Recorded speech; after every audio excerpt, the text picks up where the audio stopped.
line. I'm hoping that Beena will provide clarity, given her vast experience in Pakistan and globally as well. I'm going to hand it over to the Executive Director of the IBA, Dr. Akbar Zaidi, who's with us to say a few words, and then over to Amber Khairi, who will lead the lecture. Thank you, one Amber. Pass it on to the other Amber in a while. As always, as every year, as we've been doing every year, it's a great pleasure to not just sort of welcome all of you to the Razia Bhatti Memorial Lecture, but also especially to welcome Beena Sarwar, who I've known for some decades. I don't want to say how many, but for some decades. And it's a pleasure. I wish you were here in person. I think I'll ask Amber and Amber both to ensure that our speakers are here, because it makes a lot of difference and we get to meet and everybody gets to meet them. So I think Amber Khairi is going to introduce you, but just following up with what Amber Shamsi was saying just now, there's a video clip of a very famous journalist who suddenly went off to Washington, D.C. and yesterday and today and maybe day before has been ranting and raving about a particular political party. And, you know, I often, especially about this one person, but there's so many others that I wondered, what is journalism now? If you turn on any television channel and you know that, of course, you've got Sky and Fox and BBC and you know what they represent. But today in Pakistan, even though you've got dozens of news channels, you know clearly that if you want to hear the government's point of view, or the opposition today, or the opposition next week, or whoever's point of view, you turn to another channel. So, and it's the journalism is now very, very partisan. You know, it's yeah, of course, Ayer Rahman Sahab was very partisan as well. But, you know, I think the role model for so many of us, not just journalists, but so many others as well. But, you know, there was an element of reflection, honesty, and there wasn't any ranting and you know, rousing the masses in the way that people do it these days. And of course, this is a very different world from social media, especially. And again, you that leads to another question, which I'm sure Beena will speak about: is social media journalism? If you have your CNN journalists and iPhone journalists, is that journalism, or is that some random Jane, Joe, whoever walking down the street and suddenly seeing something and then uploading it, and does that become journalism? So I think you know, I'm an old timer literally in so many ways, and the people that I've grown up with, listening, writing, reading, working with them, they come from a very different ethics, a very different you know, background, a very different sense of journalism to what is being called journalism today. So in fact, a lot of people have asked this question, you know, what exactly is journalism today? So I'll stop there and I'll let Beena and Amber Khairi, and then maybe Amber Shamsi later on, answer that question. Very, very sort of innocent question. What is journalism today? Thank you.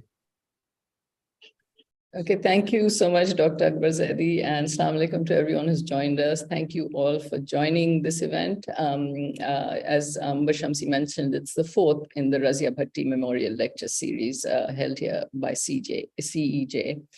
So the topic is, you know, can journalists be activists?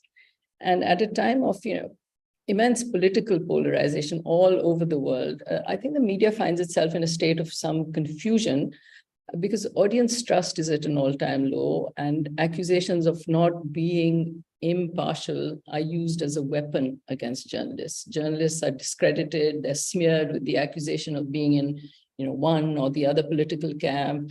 They're sort of accused of being partisan or non-neutral. But does that mean then that a journalist must have no ideology, no principles, no engagement in the social contract? Does this mean that a journalist must merely be a blank slate on which two sides of every story get written? Are journalists who fight for the rule of law or for public interest, should they be considered unprofessional somehow? What is this ideal of neutrality in journalism? Does neutral mean neutralized? And how can journalists ensure objectivity in their work? What should be the guidelines? And what are the red lines?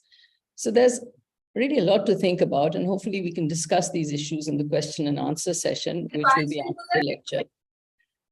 will be after the lecture. So, just a few housekeeping points before we start. You should all be on mute except for the speaker. And even if you're not, please switch your phones to silent. Questions should be submitted via the Zoom chat feature. You can also put your hand up, but we will probably not be able to take questions directly. Questions can be in English or Urdu, whichever you prefer.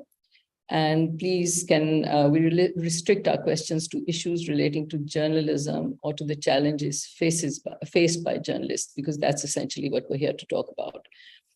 Our speaker today is Beena Sarwar. She's a well-respected journalist. She's an editor, filmmaker, and teacher who spent decades fighting for causes she believes in, while, in my opinion, still behaving with impeccable professionalism and objectivity as a journalist.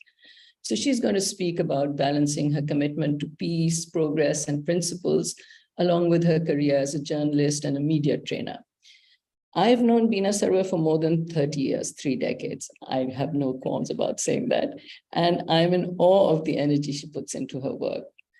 She never seems to be off duty. She is the busiest of busy bees who genuinely seems to believe in fighting the good fight full time, not just during office hours, which can be a bit annoying to some of us. But anyway, she's full time.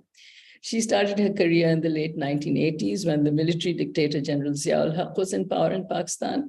After graduating from Brown University in the US, Beena came back to Pakistan and joined the Karachi evening paper, The Star. And she was lucky enough to work with editors like Imran Aslam, Sania Hussain, Zora Yusuf, with reporters like Kaleem Umar, Zafar Abbas, and so many other talented individuals and committed individuals who can all in some ways be considered activists in terms of the way they stood up to the restrictions and the repressive measures of General Zia's martial law.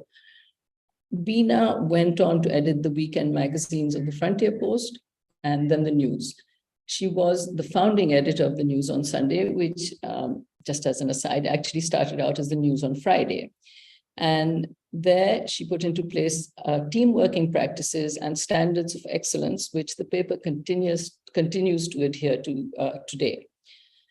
This was also where she embarked on a noteworthy, very interesting cross-border peace project, Aman Ki Asha, which I'm hoping we will hear more about today. Beena is a regular blogger, and she's also a media trainer and a teacher, and she's taught at several US colleges, Princeton, Harvard, Brown, Emerson. She's been associated with various CEJ-IBA projects, and she's been a mentor to young Pakistani journalists through these CEJ projects and workshops.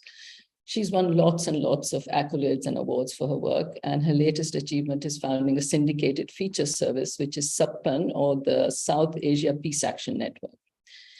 So why does she do what she does? And how does she manage to be an activist as well as a journalist? And are the two even compatible? So let's hear it from her. Here's our speaker for this year's Razia Bhatti Memorial Lecture, Beena Sarwar. Over to you, Beena.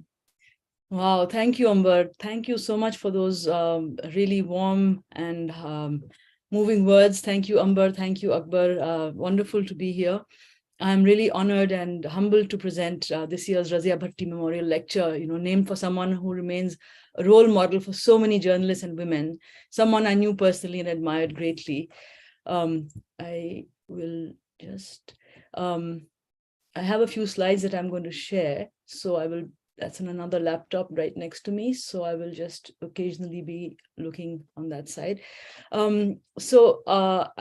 Amber says, I call myself primarily a journalist, but I'm also an activist. So to use a anthropological term, I'm an insider outsider.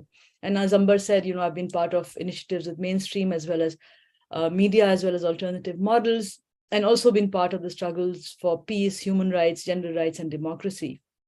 So journalists are supposed to be observers, but sometimes we need to be more than an observer, and we can't separate ourselves from our context.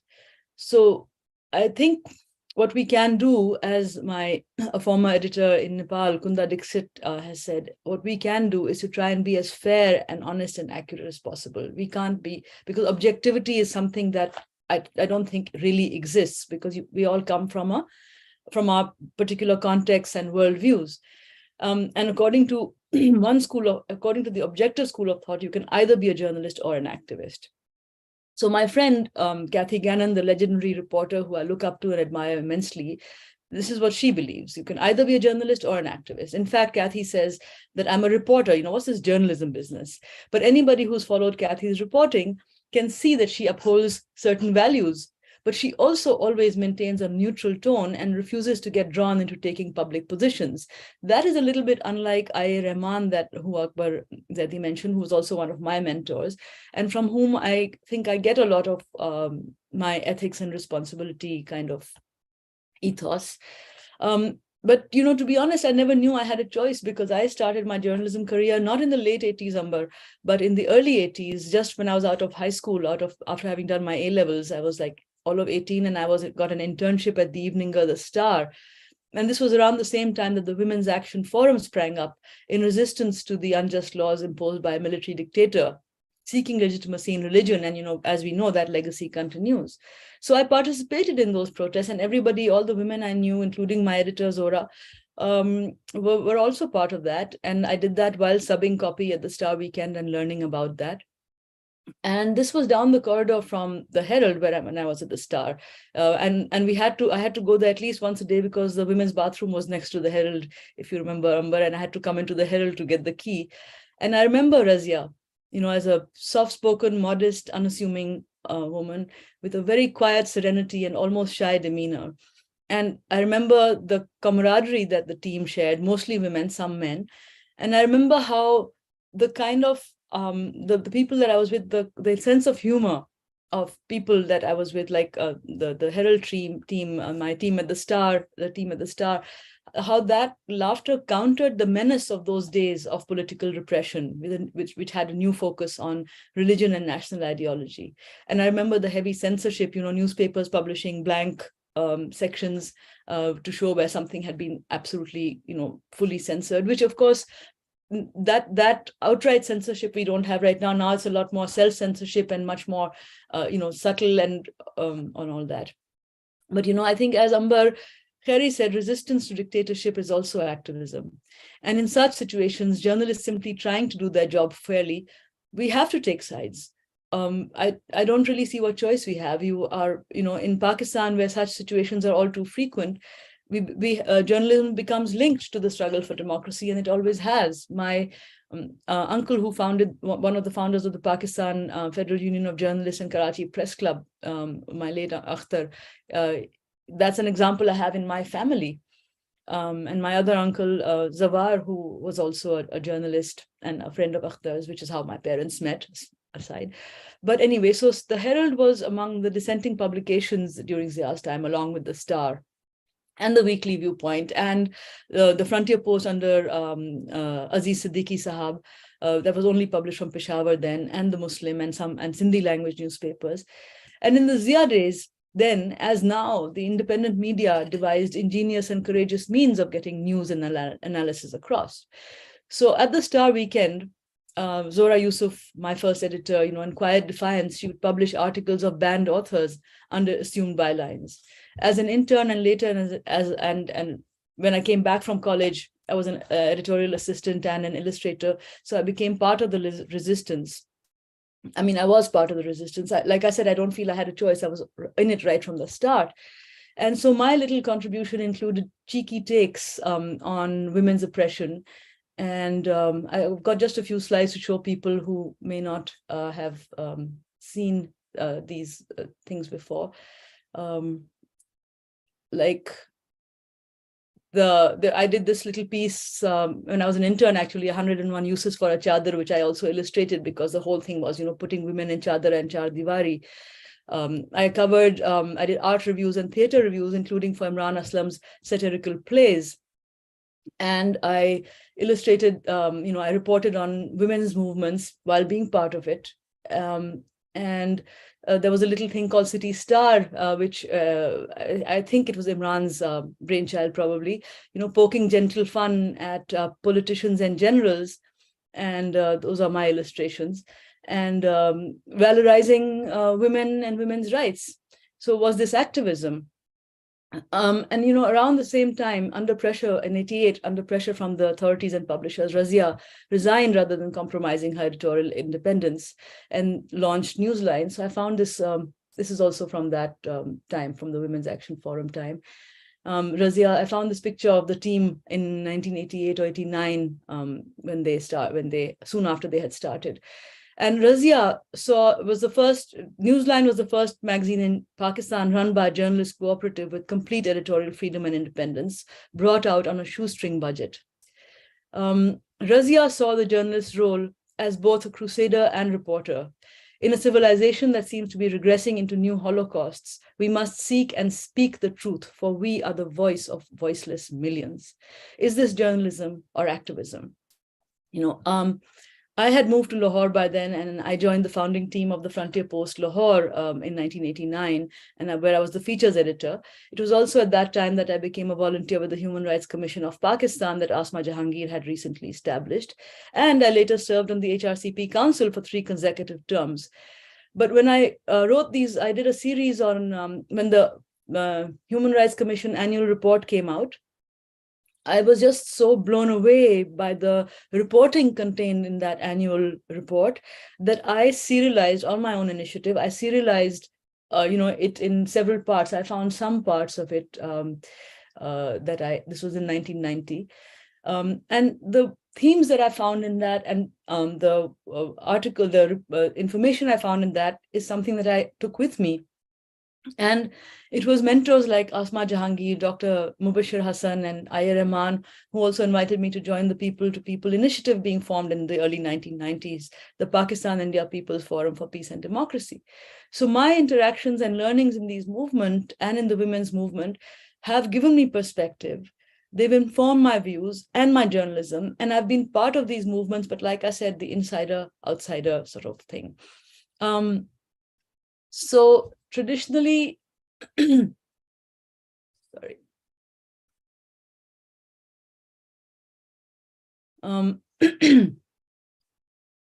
So the traditional view about the best journalism being objective, it has come into context, into question over the years, and we've seen the rise of the right-wing media.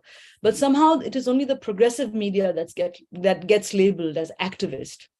So being based in Boston over the last few years, I've observed the shift in the objective tone when Donald Trump ran for office, how the right-wing media promoted him shamelessly, while the mainstream media, while you couldn't call them leftist or progressive as such, but even those that saw him are seen as progressive because they found it hard to take him seriously. But they all covered him compulsively because he made for good headlines. What was often missing, I think, was the context. And that, I think, is key to journalism. Amber or Akbar mentioned the YouTubers who've come up. It's about the context a lot of the times. It's not just stringing together facts or like giving information. Journalists do more than just give information. And having a point of view doesn't mean not talking to people you disagree with or to cancel out their perspectives. To retain credibility, we need to acknowledge views contrary to ours, to be civil and respectful, and to keep a neutral tone, like Kathy Gannon, like Lise Doucette, who I heard this wonderful report she did from Afghanistan, where she talked about the need to talk to the Taliban, goes so contrary to the cancel culture of today that Akbar alluded to, where you just, don't like someone, you just don't talk to them. And the social media has really muddied the waters and has really made it difficult to follow the journalism ethics and responsibilities, but I'll come to that a little bit later. So my activism and journalism actually came together with the peace platform Aman Ki Asha that I was invited to head when it was launched by the Jung Group and the Times of India in 2010, the 2 biggest media groups of both countries. So I'll just share a few of the slides from that because I think a lot of people here might not know about that. Sorry,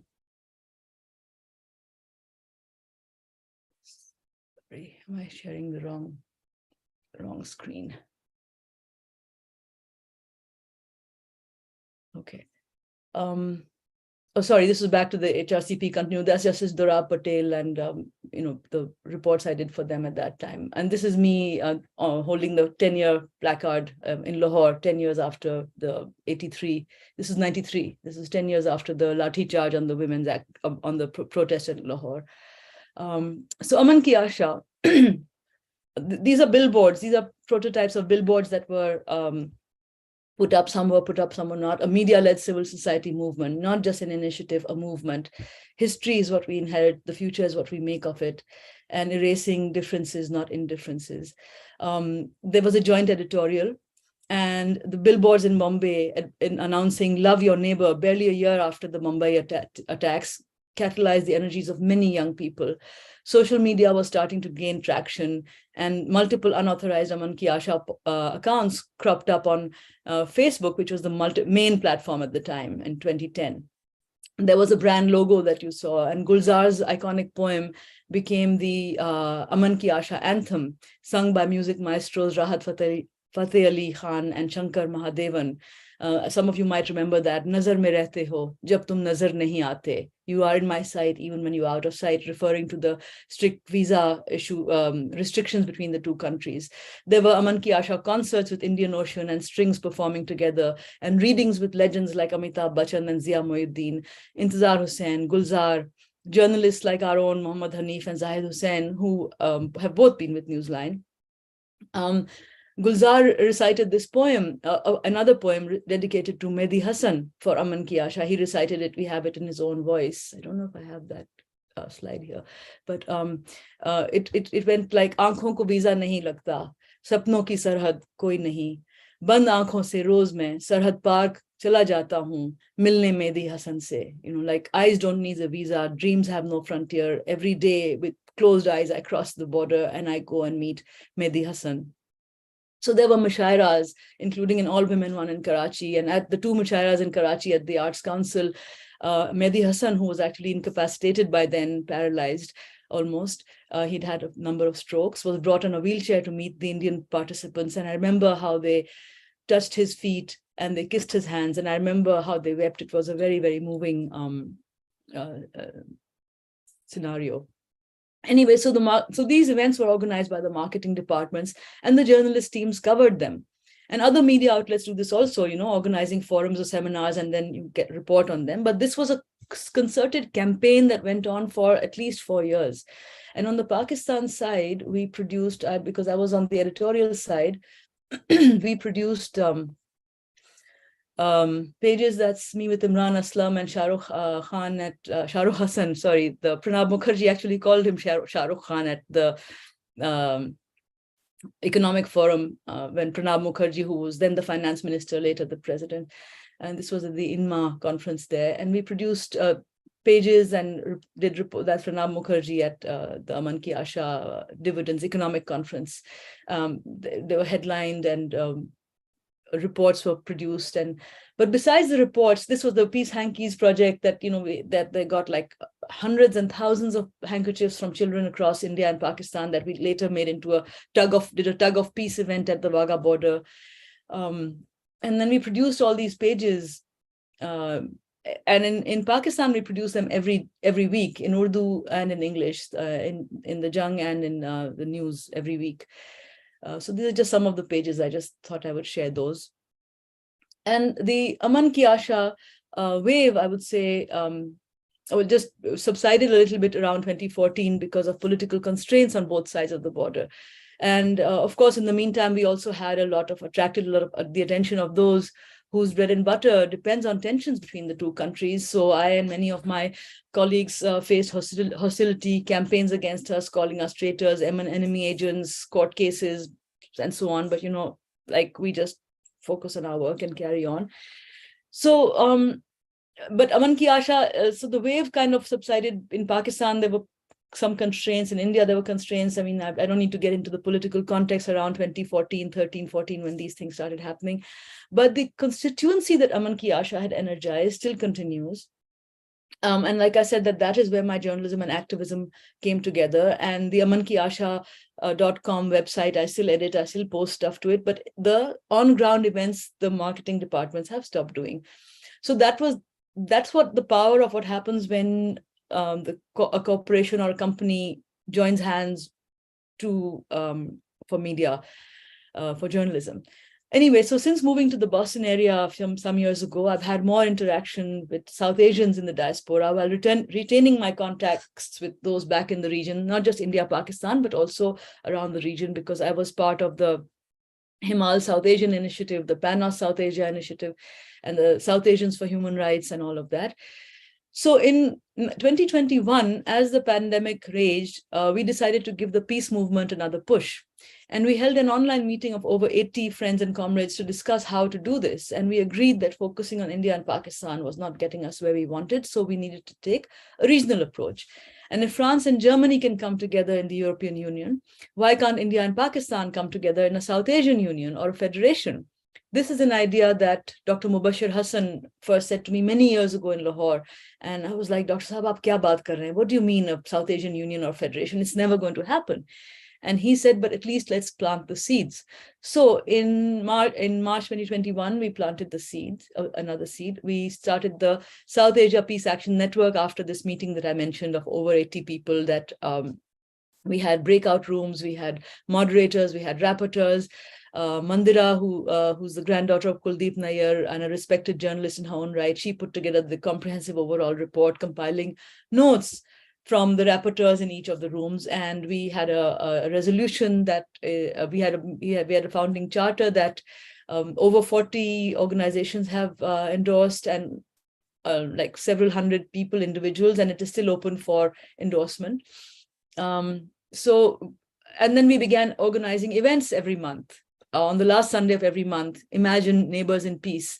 And that's a title borrowed from an unpublished volume by Chalk, which some of you might remember, the cross-border online platform that I was a contributor to. So this is just some of the events we've done, that we started, that we launched. And then, of course, because I'm a reporter, a journalist, I wanted to have these things reported on. And so SouthAsiaPeace.com, which had reports on these, which we would send out to newspapers, and some would publish it. And then we sort of started categorizing them and started this syndicated service that Amber has talked about, this Sapan News Network, we decided to call it. So that became a separate category in the SouthAsiaPeace.com website. And then that has actually, and how and why we're using South Asia as one word is from Himal South Asian, which, like I said, I was a founding editor of. So South Asia as one word is meant to, in a bid to restore, quote, some of the historical unity of our common living space without wishing any violence on the existing nation states, meaning that we are not saying do away with borders. We are not saying to become one country. We are saying, let there be soft borders, let people trade, travel, meet. So Sapan News Network is getting its own website. It's becoming an independent entity, and the website is launching on Sunday. And these are some of the pieces that we've published already that from the network, from the news network category. So they've all been moved into this new website that volunteers like Ekta and Vishal and people like that have been, working on, like literally night and day. And this is all voluntary, forget shoestring budget. This is completely voluntary work so far. And we are looking obviously to professionalize it and to make it. And the Sapan News, basically the idea is to produce journalism that amplifies the narrative of peace, regionalism, and dialogue. And, I guess, is this journalism or is this activism, or is it a little bit of both? Basically, I think to answer some of the questions raised at the start of this session, I think one can be a credible journalist. I mean, some people might not call me a journalist. Some people might say I'm only an activist, but I call myself a journalist as well. I will self-identify as a journalist, and I know I'm also an activist. I think if one fulfills the basic ethical requirements and responsibilities of journalism, and I'm just going to outline those briefly, to provide as full and complete information as possible and ensure that it is verified and accurate. follow a two-source verification process? Do these so-called YouTubers or people who are putting out information online, are they following a two-source verification process? Are they giving complete information? Are they providing context?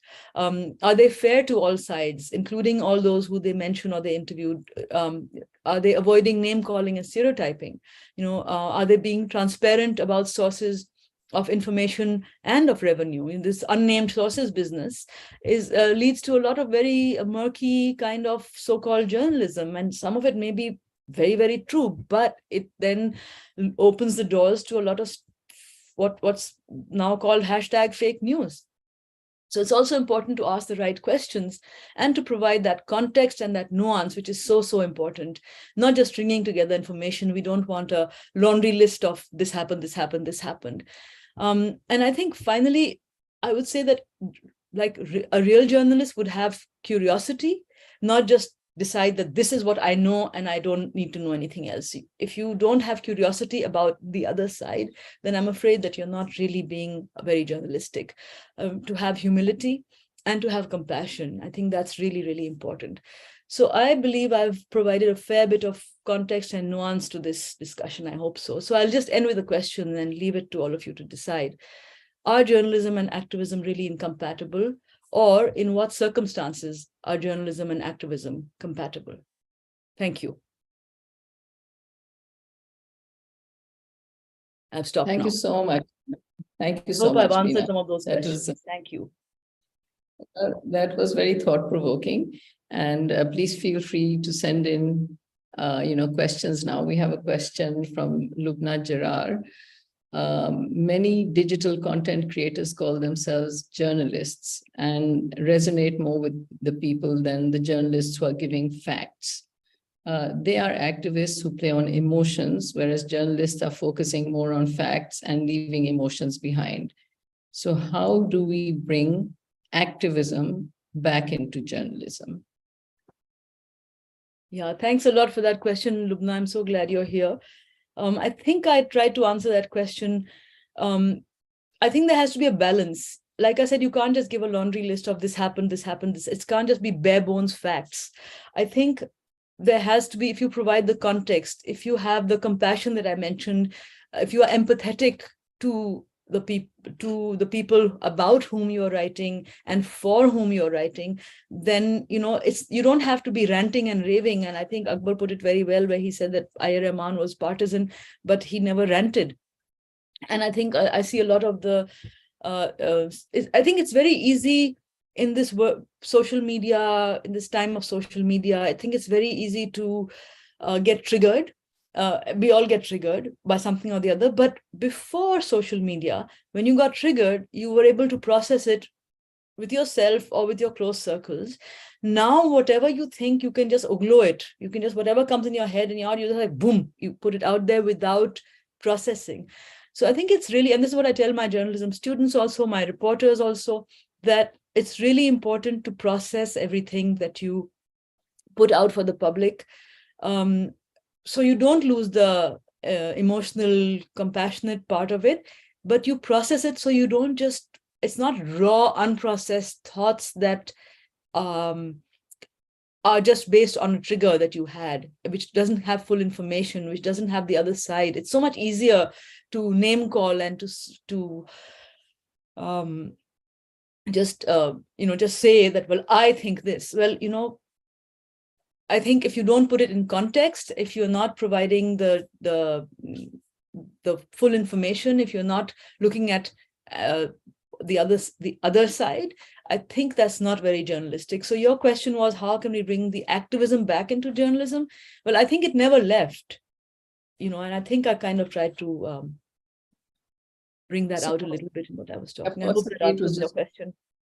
Yeah, so possibly it was just overtaken by the climate of social media, where you get a YouTube channel, you put out lots of conspiracy theories and, victim stories. And, we have colleagues who worked in perfectly good news organizations and abided by all the guidelines and everything. But the YouTube channels are incredibly provocative, conspiracy theory based, and so it becomes more popular. But here Amber Shamsi has a question for you. I don't know, Amber, do you want to ask it yourself, or should I just go ahead? Okay, so it's like so Beena, if Amber is asking, if we allow our worldview to determine the kind of journalism we do, can we then be fair? That's a great question, Amber S. I think you have to be. I think we have to strive to be fair. We're human beings. Our biases will creep in. But when I think you have to ask yourself the question. I think part of journalism is asking the questions. When you ask the question, you have to question yourself also. And if you can honestly say, am I being fair to everyone? I'll give you an example. Many years ago, there was this blasphemy case in Lahore, this case of Salamat Masih, the 12-year-old who was, and of course, I was very emotionally vested in that. I was covering the court cases. I was in touch with Asma Jahangir. So it was very one-sided. I was also very young. And I think now I would not do what I did then, which is I did a feature in which I characterized the opposing lawyer who had, I don't remember the words, but I think I said something about him, like something which was not factual, but my perception about him. I wasn't just reporting. And he was really upset, and he came barging into the offices of the news looking for me, and I was hiding in one room and the editors were dealing with him. But I mean, I would not now, because the editor, somebody should have edited that, but I think I was editing myself. I was the editor of the news on Sunday by that time, and I had that was not the Frontier Post, and so I think I didn't have. I think another thing, what I would really recommend is to always run your piece by someone else whose views you respect.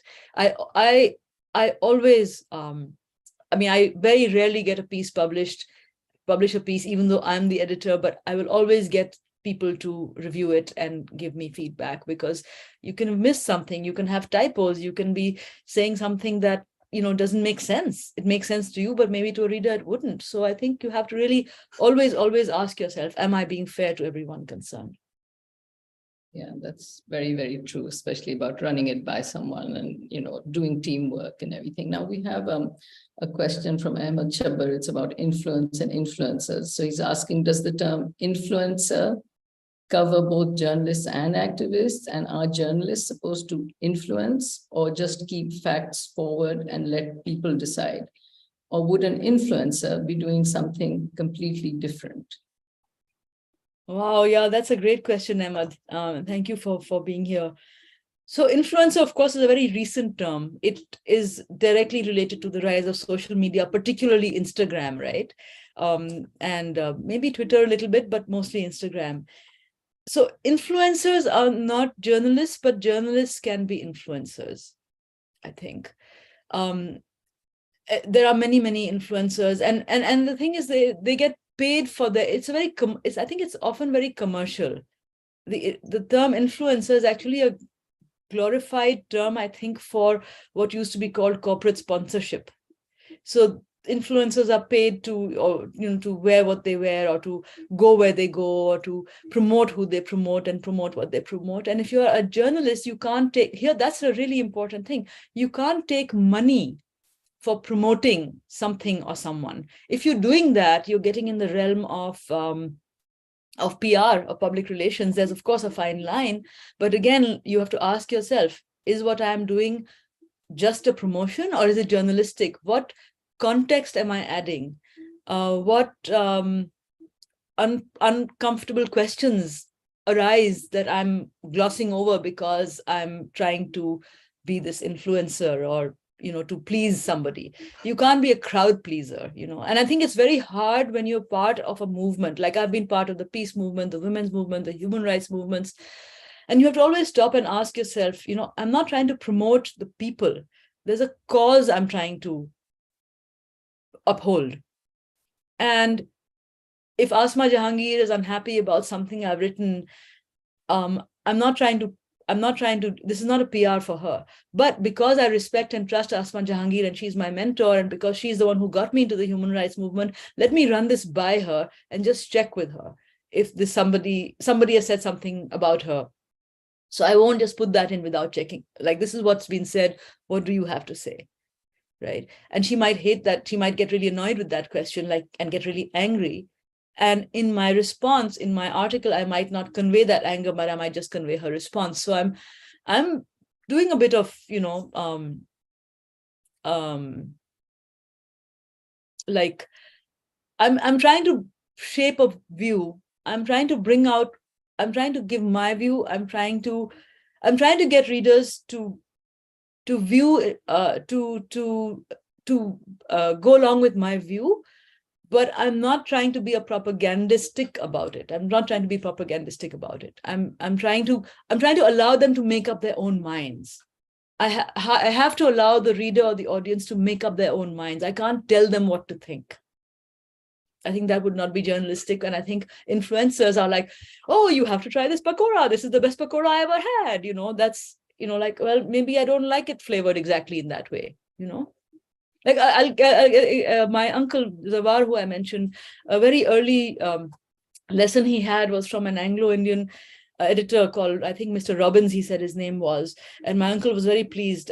He'd gone to cover this cricket match in Peshawar, and he'd been sent by the APP, and he was very young, and he came back feeling very pleased with himself, and he wrote this copy that, there was a pleasant breeze. And Mr. Robbins said, what do you mean pleasant? He says, well, the sun was bright, but there was a pleasant breeze. So he's like, are you a reporter or an opinion writer? I think he said, you bloody fool, or something like that.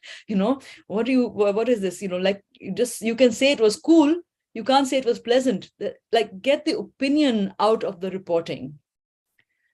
And also to be aware that there are different categories of journalists. You can be an opinion writer, and in which case it's very clearly labeled as opinion. If you are trying to do a report or a feature can be a mix between opinion and report, but a feature will still be more reporting, and you can include opinion in it. A feature will be not a news report. It would not be a hard news report. So I think you have to be aware of these different categories, and to be really aware of opinion, to get rid of adjectives. Don't eulogize people, and don't slam them. Just talk about, just share actual factual observations. Yeah, I think that Yeah, provides a lot of clarity, actually, when we're thinking about these things. So we have a follow-up question from Lubna Gerard. And she's like, saying that many editors don't actually want human interest stories, and they want journalists to do what's now considered as serious news, mostly politics. So this is kind of supply, demand, what sells, what gets hits and likes and things like this.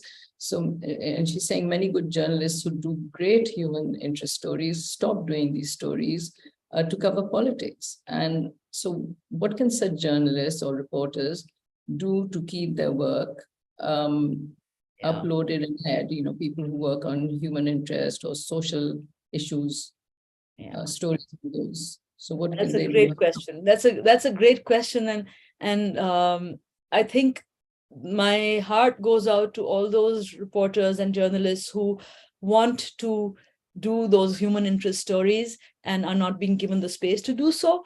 But I think here's a very important thing comes in here. It boils down to, are you going to give up the fight? Are you going to just say, okay, I'll just do that story and not that? I think you have to, if you really want to do that human interest story, I think you have to do the, it's what they tell kids, eat your vegetables and then you get the dessert or whatever. So you do the vegetables part of it. I personally love vegetables, but for those who don't love vegetables, do the vegetables part. And then say, can I please also have some dessert? Because you've done all the work you need to do. You have to just work that bit harder, and you have to pitch it. And the other thing is, pitching is hard work. It's frustrating, but you can't give up if you really want to do something. And another thing is that you can always, like all your stories, you can include human interest, you can include gender, you can include the economy. In any story, you can add that lens. If you have all the information, when you quote from, you're doing a hard news story, but if in that hard news story you include the quote from someone, or you include a sharp observation that is not opinion, it does make the story a little longer, but then you, like I said, you have to work harder to get it, to whittle it down. And that brings me to another thing that I think a lot of people don't do, which I referred to a little bit about process. Like when even when I'm posting something on social media, I process it. I revise it. I usually don't just spit out the first thing that comes into my head. And to be honest, when I have done that, I've always regretted it. I like, I shouldn't have done that. So I think, and it also comes down to human relationships. I think you have to build that trust with your editors. You have to, talk to them and, slowly get them to come around to your way of thinking. And that, it's hard work. It's much easier to just go with the flow and say, that person isn't giving me a chance. But, what have you done to earn that trust? What have you done to understand his or her point of view, their constraints, and to see how you can work with their constraints? It's about negotiation, I think. Sorry, I don't mean to be unsympathetic, but I think that those of us, if you feel that you have to do something, whatever it is, cause, mission, your own personal drive, then you have to put in that extra work. Okay, now we have a question from Afia Salam, and Afia just first makes the observation that, she agrees with what you said about another pair of eyes or ears on a story or a piece. And she says it's essential if doing a journalism piece and not just an opinion piece. Although I think even an opinion piece is good to run by someone. But Afia is asking a question referring to what you quoted, I think Kathy Gannon is saying. She's saying, do we have to make a distinction between a reporter and a journalist? So yeah, thanks, Afia, for that great question. And thanks for being here, although I know it's very early your time where you are right now. I think it's about your personal, like I said, somebody may not call me a journalist. Somebody may call me an activist. Like I think Kathy would, if I was to ask, hey, so Kathy, come on, do you really think I'm not a journalist? I can just hear Kathy saying, yeah, no, Beena, if you're an activist, you're an activist, I can kind of hear her saying that. But, I consider myself a journalist. So it's about self-identifying, and people can think, everybody, there can be more than one view. There are categories of journalists. There are reporters. Then within that, there are different beat reporters. There are, so I don't think you have to choose one way or the other. I think you can, as human beings, we have multiple identities. I'm not just a woman. I'm not just a journalist. I'm not just a peace builder or peacemonger, as I like to call myself. But how do you, you can be many things at one time. Doesn't have to be one or the other, I think. I guess that's the bottom line. And sorry, I got distracted a little bit because I saw there's a lot of stuff on the chat. I can't read it all right now because then I would get distracted because there's a lot. So I'll let the two Umbers sift through it. Don't worry, I will get it to you. But I'm just going to say about the journalist and the reporter thing. I think, in journalism, there is this traditional, it's always been there, the tension between the desk and the reporter in the field. And it's a collaborative thing. The reporter thinks they're more important, the desk thinks they're more important, but actually it's both working together that produce the good stuff. The one is not that great without the other, either one. So, I think for a lot of reporters, it's like we're in the field. This is how we define ourselves. Journalist is too generalized for them. So they will say, wear that as a badge of pride a lot of times. Sure. So we have a question from Hasnain Gul, and he's asking, as journalists, can we use the satirical format? Can we use satire to convey our information on YouTube or other digital platforms? What's your view on that? Yeah, no, of course you can. And as you saw, we did a lot of that during the Zia years. But then don't call yourself a journalist at that point or a reporter at that point. Make it very clear that this is satire. And a lot of the time people don't make it clear that it's satire. And I think Pakistan, there's a trend that a lot of people are using comedy for social comment, for political. But you have that here. You have the John Oliver. You have the other John Stewart, I think it was. You have Trevor Noah. Sometimes, and honestly, sometimes I think these satirical shows have a lot more done a lot more research and journalism than the reporters or people in the mainstream media. A lot of basically a lot of research. So I forgot to mention that in my list of things that for journalists is that you have to have, but I think I did complete information. Yeah, so that includes research. Okay. Lubna Jarar has another question. It's the job insecurity and non-payment of salaries in Pakistan is, affecting the whole situation of journalism. Journalists want the same clicks, following, and money as influencers. So what can be done to ensure that journalists get paid for their hard work so they keep doing their job? It's an old story, I think. But what do you think? Is there any way? Could I interject here? Because I didn't want my question to be treated differently from other people, but I think it also sort of connects with what Ahmed Shabar has also written about how journalists on YouTube get paid for views by the platform. So they may be getting paid for yellow journalism or influencing if it gets viewed. So on the one hand, you have journalists who are losing their jobs. They start their own YouTube channels. They want to become influencers. They get paid by the clicks. I mean, it's a bit of a vicious cycle here. And I think I'm just going to add one thing to this, that it's an important distinction. The audience needs to make that distinction, but they don't. So how do you separate the journalist from the activist? What defines it? I think that's a key question. Yeah, I think one of the keys here is audience literacy. And whose responsibility is it? I mean, of course, we are all responsible for ourselves, and people should try and educate themselves. But, where are they going to go to educate themselves? I think that there needs to be audience literacy. So I think the trainings need to be now, not just for journalists, but also for anyone who has a smartphone, and to inculcate journalistic values. And it's a vicious cycle, as you said, and that's of course a great question, Lubna, about getting paid. I mean, in our time there were wage boards. I think wage board is still there, but I remember doing the research. Saqlain Imam was the president of the Punjab Union of Journalists. I was elected senior general secretary, joint secretary, and we were each given, each member of the team was given an aspect of journalism to research. I think I had to research something about household budgets or something, like whatever. So people are, I don't know if journalists are getting together to do that kind of collaborative bargaining anymore so much. Even within the units that they work in, are people talking to each other, not just texting, but actually talking and saying, okay, this is what we need to do. We need to be paid.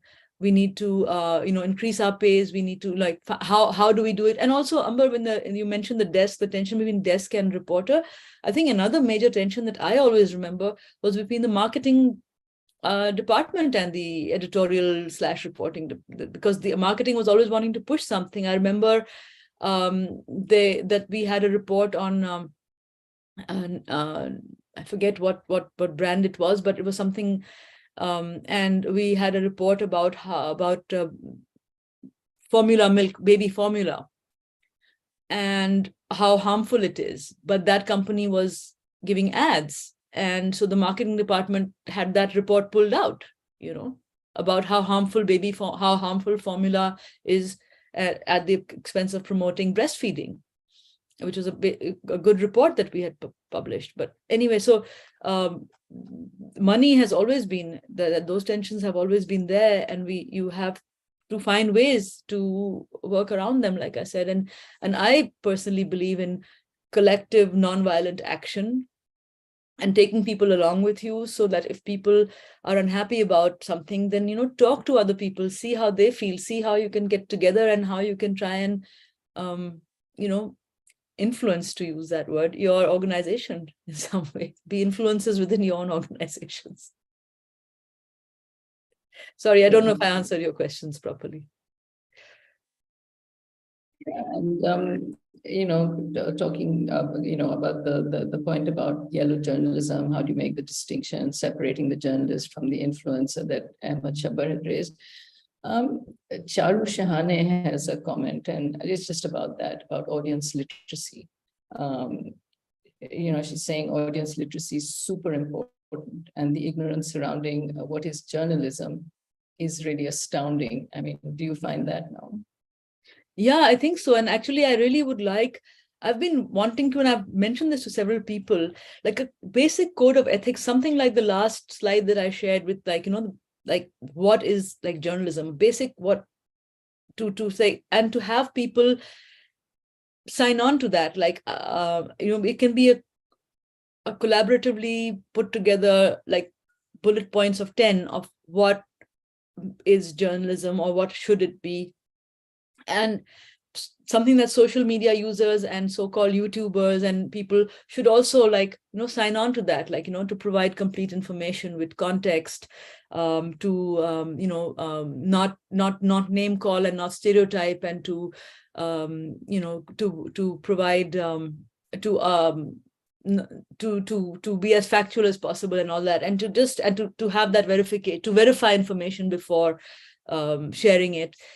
Some basic like 3 or I think 4 or 5 points, and we just put it up there and have people like, that would be part of audience literacy maybe. And then I think maybe something institutions like the CEJ could maybe do some kind of trainings, not for journalists, but for those who are in the public space with whatever devices or gadgets they're using, whether it's YouTube or smartphones or Instagram or whatever, to like, how can you be more credible as a social media user? How can you use social media more strategically to advance your views without becoming a propagandistic without being propagandistic? So yeah, I think audience literacy, and because who's the audience now? And everybody is also a citizen journalist in a way, because we are all bearing witness. There are many cases where you need those people on the ground with their smartphones who've taken those pictures or those videos and who are bearing witnesses, which is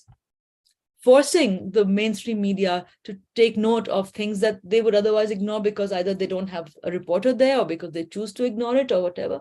So it's been a lot of going back and forth. Yeah, I hope I answered your question, Charu. Good to see you here. Well, not that I can see you, but good that you are here. So, Beena, here's a comment from Afia, and I mean, it's something that I also believe in. The importance of the role of the editor is really key, and a lot of people don't have that advantage anymore. Editorial intelligence, and just that whole thing. She's saying when you mentioned the marketing and the sort of production, the editorial attention.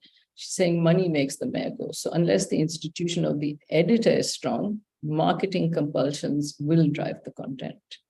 So yeah, that is definitely. I think another thing is that now the editor was that buffer between marketing and the reporting or whatever, and now that buffer is not there, especially for the YouTube and the Instagram and all. There's no buffer anymore. There's no oversight. There's no editorial oversight. And I wrote a piece for The Conversation sometime back on the photographs and how visuals are being, how the internet is flooded with visuals which are being shared again without context, without editorial oversight, without any thing. So yeah, that is what is happening.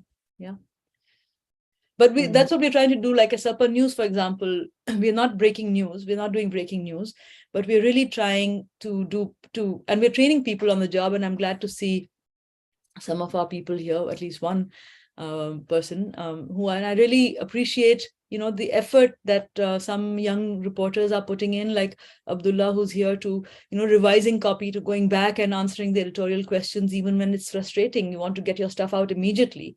But like I said, Supper News, we're not doing breaking news, so we have that luxury of doing a lot of editorial oversight. So if anybody would like to intern with us or write for us and have editorial oversight, please do get in touch. A shameless plug there, but we can't pay. We don't have any money. So okay. All right, here's a question from Amu Joseph, and it says, I wonder if any human being can be totally objective and neutral. In journalism, I think it is increasingly recognized that accuracy and fairness are the most important professional values that every journalist must strive for. Often when objectivity or neutrality are discussed, it's in the context of political journalism. And it's certainly fair to expect journalists to avoid being partisan while covering political parties, policies, ideologies, etc. But what about media coverage of issues like human rights, gender, child rights, the environment, peace / non-violence, which he says is your pet cause? Is it possible, desirable, necessary to be neutral about such critical matters? No, absolutely. Hi, Amu. Thanks for being there. I saw that you joined very early also. So yeah, great that you're here. And Amu is, by the way, somebody I respect greatly. He's based in Bangalore and also is part of the Women's Media Network in India, which is doing amazing work. And I think that you could probably answer that question better than me, Amu. And of course, I mean, we're not talking about, I think to go back to Amber Khairi's first point right in the beginning, how can you be neutral but not neutralized? So of course, you can't be 100% neutral about these kind of causes, human rights, gender violence, rape, child abuse. You cannot be neutral about that. But again, I think you have to be fair. And I think, again, to bring the compassion into it, to remember that so this is a really hard thing and that I had to really struggle with. And it was a point of view that a young lawyer from Chandigarh, who I met many years ago, when maybe 15 years ago here at Harvard, he was doing a fellowship here. And he said something about how the Taliban are also victims. And I was like, what are you talking about? They were blowing up mosques and they were blowing up schools and they were blowing up markets and stuff like that at that time. It was really bad in Pakistan. But when I thought about it, and he was a young lawyer and he was not a Muslim from Chandigarh. I think he's a judge now, maybe, or he should be. I think that to realize that the people who engage in violence are doing so not because they are straight out evil human beings. Some of them might be, I think, there are certain, instances in history one can think of pure evil, but nobody's born, I think, being pure evil. Something happens.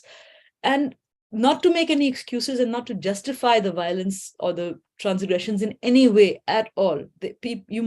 Somebody who engages in that kind of behavior must be held accountable to it. But to see the context where they are coming from, child abusers often were abused as children. Men who engage in violence against women are often feeling just completely powerless. Again, not that it's an excuse. There are many men who are unemployed and feeling powerless and who don't engage in violence. But why does one person do it and why not another? I mean, these are all psychological questions, but I think as journalists to remember and that it's, and I know that when we do this, we are accused of accused, and these days with social media, the accusations come thick and fast, and it's really hard to hold on to your ground like someone like Lise does to humanize them, the other, to realize that they are also human beings, and to not. And I remember one of my colleagues, I think it was Muniba many years ago, Muniba Kamal, who said that the people who do these kind of acts, they're not aliens descended, who just landed up. They're not aliens. They are people who are part of our society. And maybe actually, and I know I learned this from Tai Chi, and the idea that, when you're playing Tai Chi, you're looking at an imaginary partner, or the partner is your same height, same eyes. And thank you, Ari Bazhar, for introducing me to this art form or whatever. That basically what you're doing is you're fighting your own inner demons, like all the great philosophies have this, be the change, the greater jihad is the struggle within. Sorry, I'm getting into this philosophical thing to, I guess, highlight the idea of empathy and to recognize that each of us has good and bad within us. And there, but for the grace of God, be I, and to not be self-righteous. Like Rahman Saab was one of the most compassionate persons, and he was never self-righteous. He was able to say what he wanted to say without being holier than thou. I think that balance is really important. Amu, and I think that. That was a good question. So I don't know if I was able to answer it in a way that was satisfactory to you. Just a comment about the question, the issues that Amu raised, and it said it's fair to expect journalists to avoid being partisan while covering political parties, policies, ideologies, etc. What I think is the contextualizing, like you said, is very important, because now what we see is that sort of the center has shifted very far towards the right in terms of reporting. So you have quite extremist parties being giving the same kind of coverage you would give to traditionally balanced parties who are not extremists, say. So, I mean, we can report fairly, but if there's a context, if they are othering people, if they are whipping up hatred, if they are creating policies which are objectionable, that needs to come into our reporting also. I mean, we can do it dispassionately, or we can point out that it, violates this human right, it violates this law, it's inciting hatred. I mean, that is not an opinion, I don't think. No, but I think like what you said, I think that what I said earlier, but to also reinforce the idea of context, there was a brilliant documentary made by Vice by a young woman called, I think, L.A. Reese, I think her name was. And she's this young blonde woman who goes into this white supremacists, and I forget the name of the documentary. I'll find it and I'll send it to you. It was, she goes and she basically exposes the white supremacist groups, but she is giving context through her questions. She's giving context, and they are allowing her to be in their midst, even though it's clear she doesn't agree with them, because she's asking these really hard questions, asking them these questions, and they're giving these answers which I would find really triggering, but she just listens to them with this very neutral face, neutral tone, and just listens and pushes her glasses up a little and then asks the next question, and makes this amazing documentary about that where they are allowed, that they expose themselves without her saying, look what they are doing. I've seen NPR do this as well, like get into the radio reporters get into extremist far right, talk to extremist far rights who are not just othering others, but like making and basically like showing off their arsenal and showing off their, and basically letting them expose themselves. And I think when people try to do that in India or Pakistan, it's really, really hard, because we have the emotions run so high and the trolling is so vicious. And all of us who have been on social media, I made a very small reference to it about when I mentioned about Aman Ki Asha and how we get abused. I mean, like, and there are women journalists here. I can see Nazia is here as well, and Natasha and others, Lubna, yourself, we've all, both Ambers, we've all been the targets of the most vicious abuse, But then how do you, to keep your center, when you say the center has shifted to the right of reporting, Amber, maybe that is the case in terms of like what we see in the media, and I think, and what we see in social media. But I think I'd like to, I don't know how many of you have come across Maria Ressa's work on the really hard, the reporting she has done, the research her organization, Rappler, has done. Maria Ressa, who just won the Nobel Prize for the journalist from Philippines. They've done a lot of research on social media trends and trolling and stuff, and she calls it astroturf. She calls it like fake grass. There's an illusion that is there as if this is the reality, but that's not the reality. When you go, I think that's another thing that what's happened with social media is that a lot of journalists' work is just online, and they're not going on the ground talking face to face with someone. And that makes a lot of difference, because people can present, there can be personas online, which is very different when you meet somebody in person. So I think to be able to keep your center and to do the work you need to do, like I said to Lubna's question earlier, that if you feel compelled to do something, then you have to be true to your center and do it, find a way, to do it, and to be like Alia, one of my friends who was with me in the HRCP many years ago, an architect, and she's actually my Tai Chi teacher. She's from Quetta. And she said many years ago, I remember things were really bad, and I was really despairing. And she says, Beena, ghabrao mat. Then she didn't say ghabrao. She didn't use that word. That wasn't the thing at that time. Ghabrana mat. She did not say that. She said, "Ke koi baat nahi. Apna kaam karo, and behta hua pani apna rasta bana leta hai. Flowing water finds its own path. So instead of clashing onto with something or someone that you have issues with, see what you can do to to go around that and still keep going in the path that you want to go. Because what the clash comes with ego.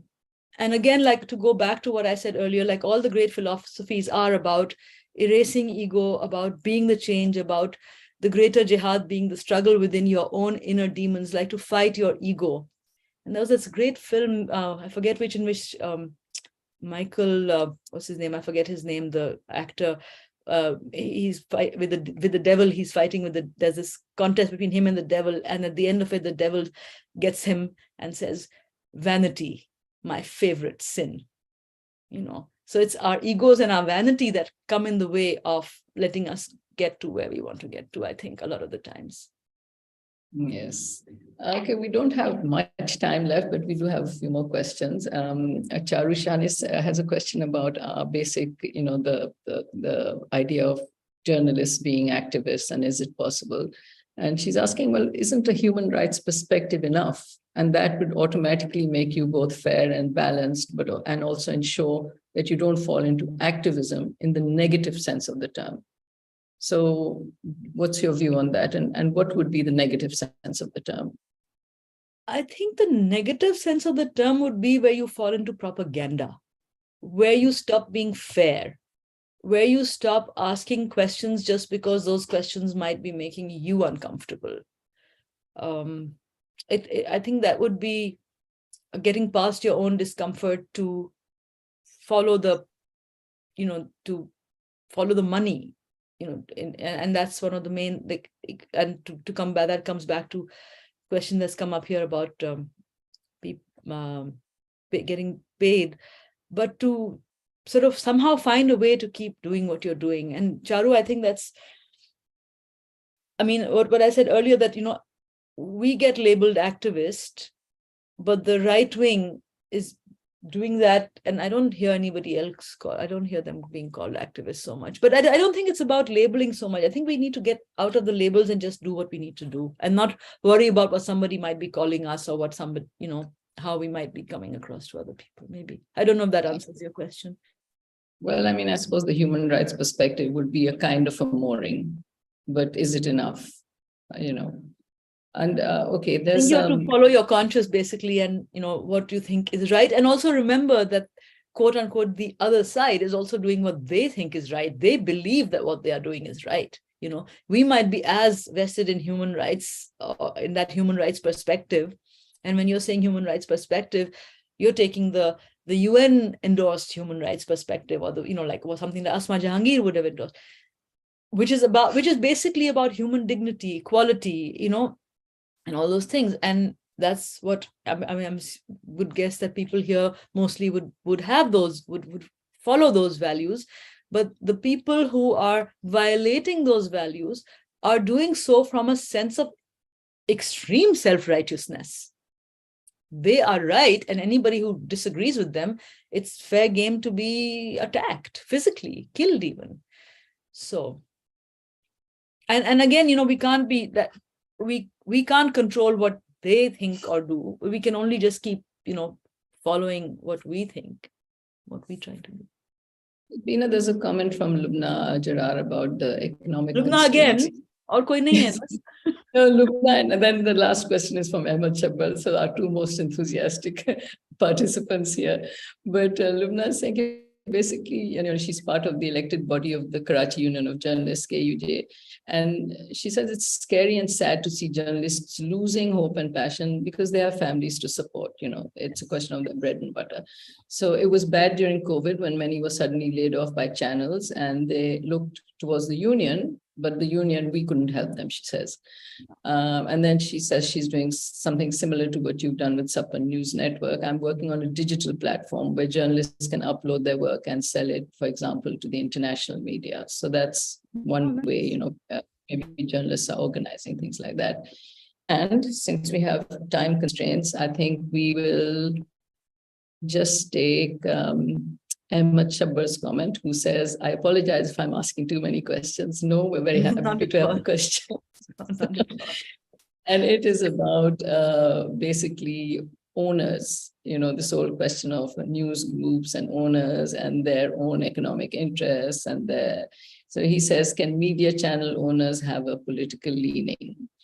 I think rather than can, it should be, should media channel owners have a political leaning? And do you think that political leanings influence how the audiences view the content, especially in the context of Pakistan? Yeah, in the States, I was shocked to learn that that the media, the big media like New York Times, at elections, they endorse candidates. I mean, like, what? And, but so at least they are open about it. I think can or should we can't? Of course, they should not. And of course, they can. I think, but a lot of the times, like, for example, they might get labeled as following one or the other, because, like, I know that the Jung group, for example, gets every now and then accused of following one political party or the other. But from my experience with that group for many years, I know that the Geo Jung News, I know that there is no directive from the owner to follow one thing or the other, or to promote one thing or the other. I think when they're following certain political trends, or like if things are going, they're covering all sides, I think, and it just happens that sometimes one party is doing better than the other. But then, because of social media, there's so much of that astroturf that the perceptions then are that, they're doing, and people don't then do the research to see, well, they also reported, also exposed this person, they also did that. Who's going to go and do that accountability thing? There is, I think there are media organizations that do follow and monitor the content that is being put out from various media organizations. And I think that work is really important, to analyze it and to bring that out, that who's doing what. And also, like, how they may be seeing to be promote someone now, but that's the same person that they've exposed in other ways before. So yeah, I think can and should is not but unfortunately, that's the way it is. And it goes back to that question of money. And I'm glad to hear that you're doing this, Lubna. That's great. And there are other options also. There are certain sites where you can sign on, and you can, existing sites also which you can sign on, and you can market your work. And again, but when you do that, that editorial oversight is not there. So then you get, you kind of end up pushing perspective there. Yeah. Money and political alignments, it's an old problem. And, in the UK, you have completely partisan channels now, who are not news channels, but they're propaganda. Everything's becoming quite mainstreamed, but the ownership thing has always been an issue in terms of political influence, I guess. Anyway, there's been a really interesting discussion, a great lecture, and a lot of things. I hate the word lecture, by the way. I hate the word lecture. A really good talk. I actually really feel that there's so many people here in this conversation who I would love to hear more from. But thank you for giving me the floor. I feel kind of like imposter syndrome kind of thing kind of kicks in when I see all these names here that whose work I respect so much. I think it's been really informative and thought-provoking, and there's a lot to talk about, but so much to speak about, but so little time. But we have been going for an hour and a half. So, with that, we have to come to the end of our event. And thank you so much, Beena Sarwar, for being our speaker this year. And thank you, Amber Shamsi, and the wonderful team at CEJ who worked on this event. And, special thanks to Taimur Ahmed, who's been very patient and wonderful. And thank you to all of you for attending and participating, for your interest and your questions. Now we hope to see you again next year when hopefully we can actually have the event physically at CEJ, fingers crossed, yeah? So if you would like to watch this or any of the previous lectures in this series or talks in this series, they are available on a YouTube playlist via CEJ. Do have a look. Thank you so much and goodbye. Thank you. Thank you all. Thank you. Thank you, everybody. Goodbye. Thank you, especially Beena and Amber. Thank you, both Ambers. Natasha, good to see you here. Bisakha, Naziha, you're still recording.